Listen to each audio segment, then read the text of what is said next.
Hello, my friends. I'm here to share with you today more Conan the Barbarian from Heroic Signature and Titan Comics. Oh boy, I had so much fun. A little while back, I decided I was going to reread all of this Conan the Barbarian in story chunks instead of just monthly. Like, I've been picking it up by monthly, and I'm really excited because a new issue is supposed to come out this coming week here. So, like, super pumped. But this right here, I just decided to read them all the way through. So I read the first four issues and the free comic book day, and I already did a video on that. And I sat and I thought on that for a minute. Then I picked up this chunk of issues and I read them straight through too. And I just want to share with you my thoughts and nerd out a little bit as we go through everything. I had so much fun the last time I did that. So why don't we?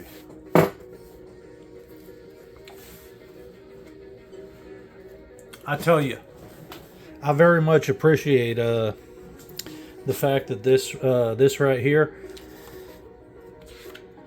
you can kind of jump into it brand new, but it has so much going on for it as far as backstory of calling back to previous Conan stories we've read, and for going back for the first storyline that was covered in my last video where I talked about the first chunk of this series.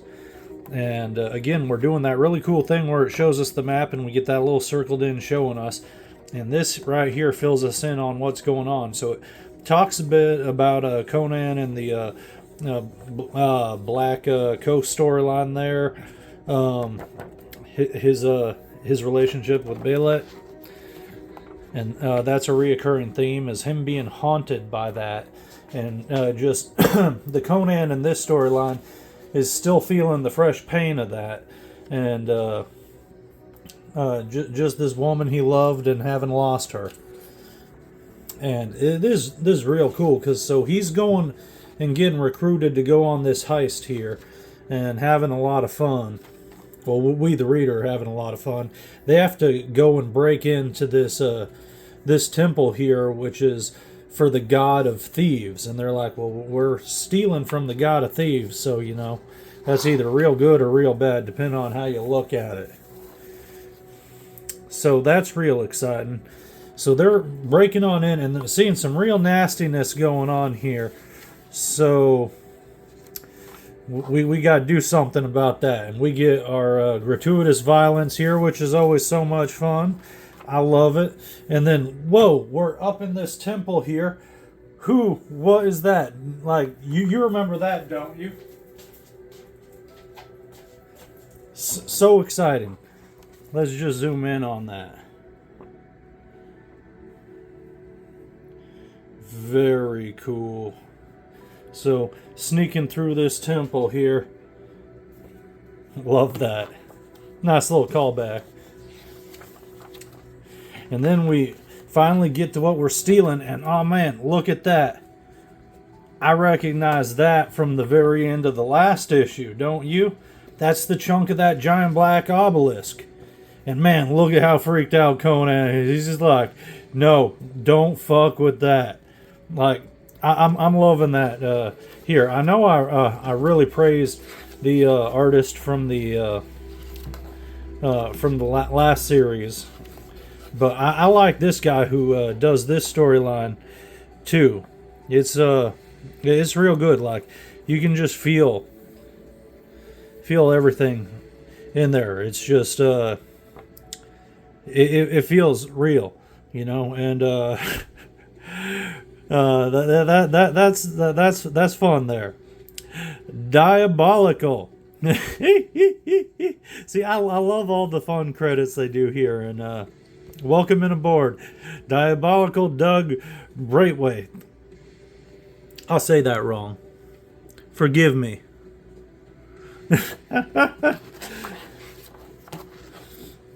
But yeah, this is a fun issue. I liked it a lot. Real good stuff. It's such a shame we got these dark specters coming back up into our life again, because we don't need that. Another good essay in the back. I'm real enjoying these. They're fun. A little preview of the next cover.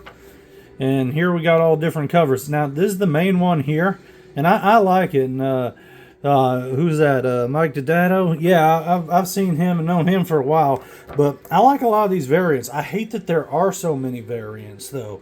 There should just be one, maybe two variants at most. But this is way too many. They all look cool, though. I really like this B cover here. And I like this D one, too. That's real good. Yeah, they're all real good. I always go with the standard cover in general, but if I had my choice of any of them, either this one or this one, but probably this one. That's real tight, although I really dig the coloring in this one here. But yeah, so that's super fun. This one's got a pretty radical cover too. Very stylized. Real neat. So this one, we jump back into it and we get more flashback. And he's thinking about his pretty pirate queen. And man, then we get in all this, man. You really feeling what Conan's feeling right there. Like he is saying no thank you. He hates this sort of stuff. Like you can't cut something like this. And he wants something you can cut with a blade. But yeah, we getting some great fights. Like this is one of those double page spreads where you get to and you just soak it all in. Like I love the faces just exploding in blood. It's so brutal.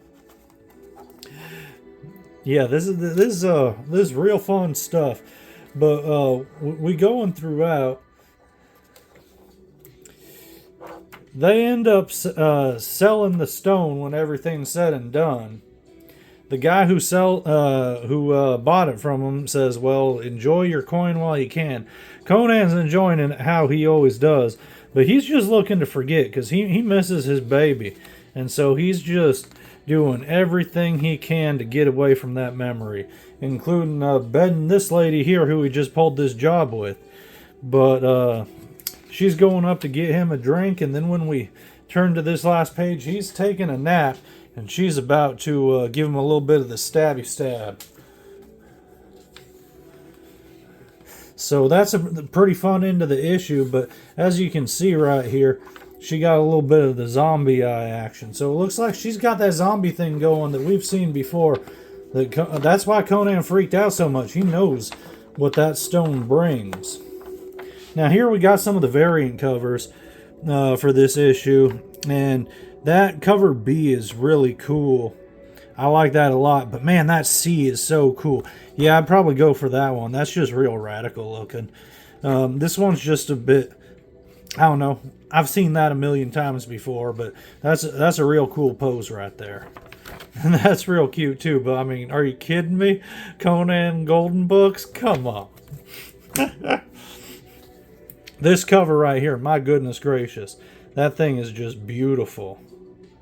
Absolutely beautiful. So we picking back up.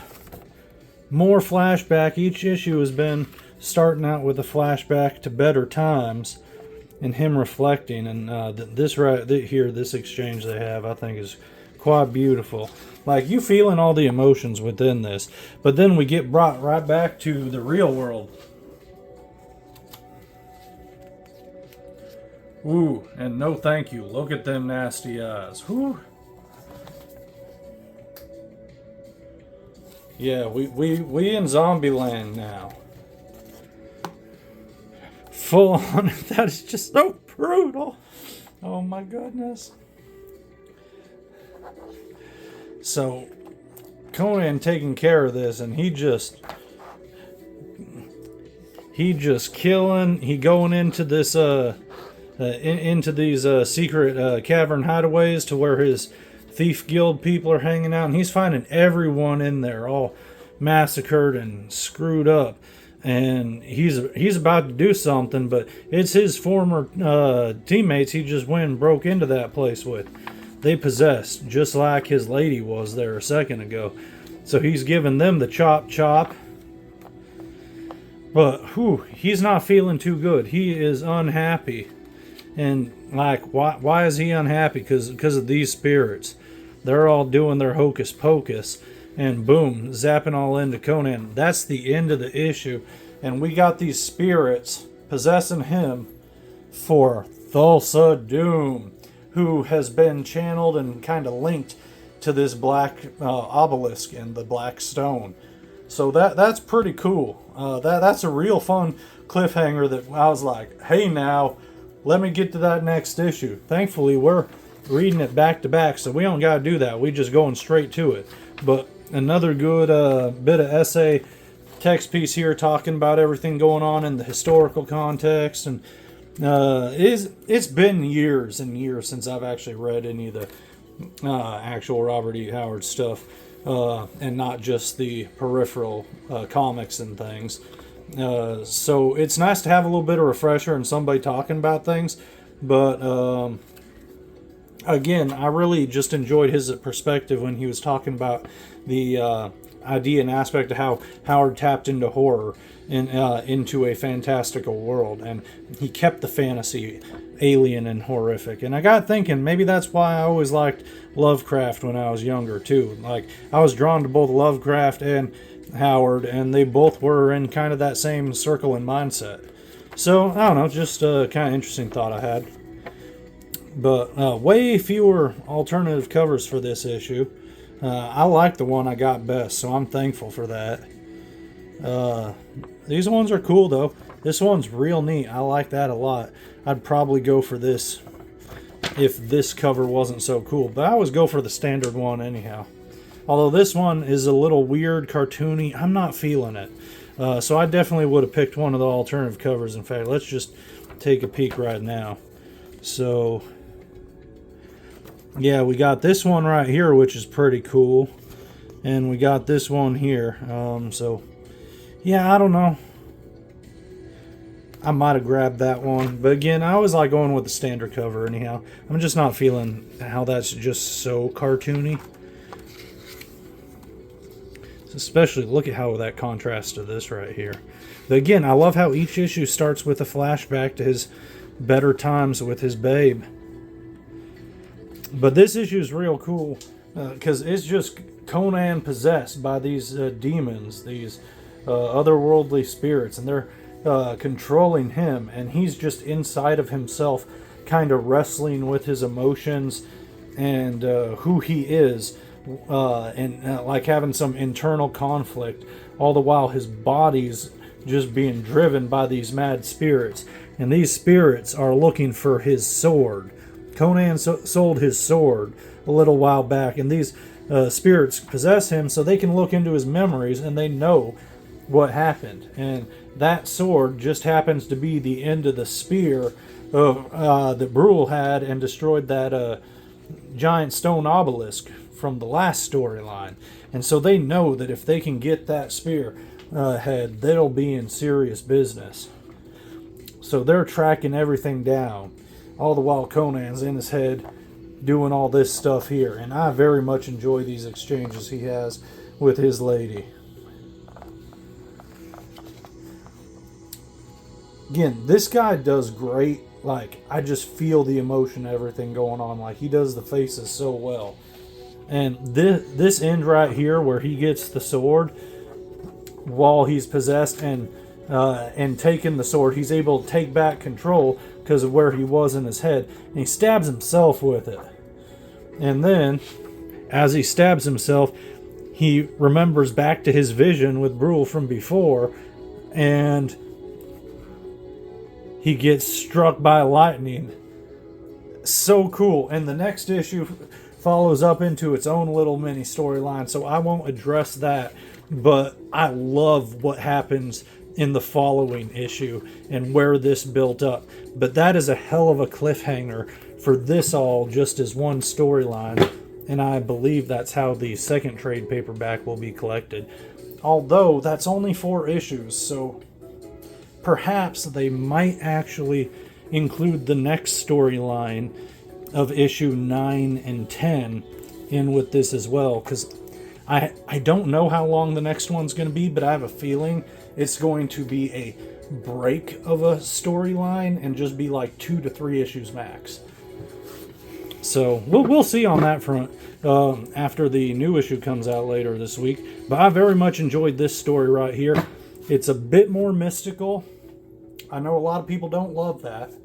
A lot of people want it a little bit more grounded.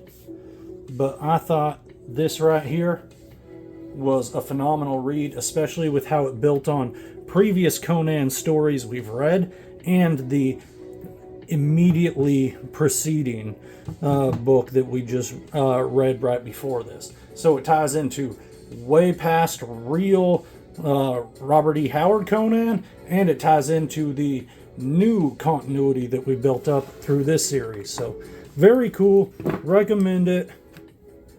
Pick up the trade or start reading it in singles, but you're going to have a good time. So I'll talk to you about Conan later. Take care.